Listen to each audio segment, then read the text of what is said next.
Maswerteng hapon po mga ka-STL. Narito na po ang resulta ng STL Rizal para sa araw na to, second draw. September 29, 2025, araw ng Lunes. Naway ang mga natayan niyo po mga numero kanina ay manalo nawa ngayong hapong ito, 4 PM. Kaya't kunin niyo na po ang inyong mga ticket. Narito na po ang resulta.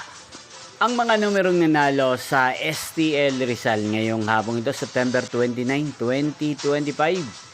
4 PM. Second draw result 23 at 38 in exact order. At ngayong hapong ito sa STL Rizal, atin pong i-shoutout si Ate Myra ng Rizal. Shoutout po sa inyo, Ate Myra. Sana po ay nasa maayos kayong kalagayan. At sa lahat po ng mga taga Rizal, shoutout po sa inyo. Nyo pong napanood ang resulta ng STL Rizal sa channel na to, Roderick Hernandez TV. Maraming salamat po sa patuloy nyo pong panonood at pagsuporta sa aking channel. Magkita-kita pong muli tayo mamayang 8:45 PM para sa third draw result ng STL Rizal. Thank you for watching.